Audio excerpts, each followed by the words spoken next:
रोहित शर्मा जी के बॉडी पर की है। ये बॉडी शेमिंग, फैट शेमिंग तो है, पर ये बताता है कि ये मोहब्बत की दुकान नहीं, ये नफरत के भाईजान है, ये अपमान के भाईजान है। दरअसल इन्हें कोई भी ऐसी चीज जो भारत की सफलता है उससे चिढ़ और घिन आती है। রোহিত শর্মা ভারতের সবচেয়ে হতাশাজনক অধিনায়ক বলছেন কংগ্রেসের মুখপাত্র শামা মোহাম্মদ। নমস্কার বন্ধুরা, আমার নাম ধ্রুবজ্যোতি সরকার।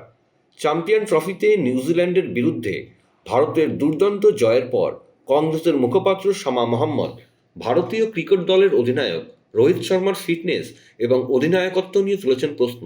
একের পর এক ভারতের জিত আর পাকিস্তান হার হয়তো হজম করতে না পেরেই তার এই বক্তব্য। কংগ্রেস দলটা যে একটা ভারত বিরোধী দল তা আরেকবার তার প্রমাণ দিলেন। এর সাথে শামা মোহাম্মদ আরও বলেছেন যে রোহিত ভারতের সবচেয়ে হতাশাজনক অধিনায়ক। বিজেপি কংগ্রেস মুখপাত্রের বক্তব্যকে স্বনির্মিত চ্যাম্পিয়ন রোহিতের অপমান এবং বডি শেমিং বলে অভিহিত করেছেন। শামা মোহাম্মদ রোহিত শর্মাকে প্রাক্তন ভারতীয় ক্রিকেট গ্রেটদের সঙ্গে তুলনা করেছেন।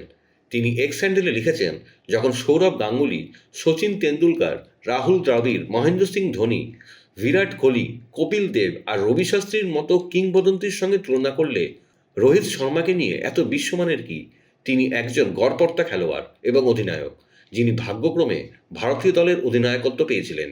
কংগ্রেস মুখপাত্রের এই সব বক্তব্য নিয়ে বিজেপি নেতা শাহজাদ পুনাওয়ালা বলেছেন, যারা রাহুল গান্ধীর নেতৃত্বে 90টি নির্বাচন হেরেছেন তারা রোহিত শর্মার অধিনায়কত্বকে অকেজ বলছেন। পুনাওয়ালা রোহিতের ট্র্যাক রেকর্ডের প্রশংসা করেছেন এবং তার টি-20 বিশ্বকাপ জয়ের কথাও উল্লেখ করেছেন। रोहित शर्मा जी के बॉडी पर की है। ये बॉडी शेमिंग, फैट शेमिंग तो है, पर ये बताता है कि ये मोहब्बत की दुकान नहीं, ये नफरत के भाईजान है, ये अपमान के भाईजान है। दरअसल इन्हें कोई भी ऐसी चीज जो भारत की सफलता है उससे चिढ़ और घिन आती है। रोहित शर्मा जी की कैप्टनसी पर और ट्रैक रिकॉर्ड पर वो सवाल उठा रहे जो राहुल गांधी की कैप्टनसी में 90 चुनाव आ रहे हैं, जिनकी कैप्टनसी में उनको दिल्ली में 6 बार डक मिला है। अपने डक को संभालो, अपने कैप्टन को संभालो।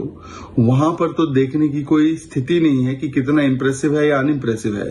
और जिन व्यक्ति के नीचे हम लोगों ने 140 में से 100 मैच जीते हैं, जिनकी कैप्टनसी के तहत हमने टी-20 वर्ल्ड कप जीता है, वो अनइम्प्रेसिव है। বন্ধুরা, ভিডিওটি ভালো লাগলে দয়া করে লাইক শেয়ার করে দেবেন, আমাদের পেজটা ফলো করে নেবেন আর আপনার মতামত কমেন্ট করে অবশ্যই জানান। ধন্যবাদ।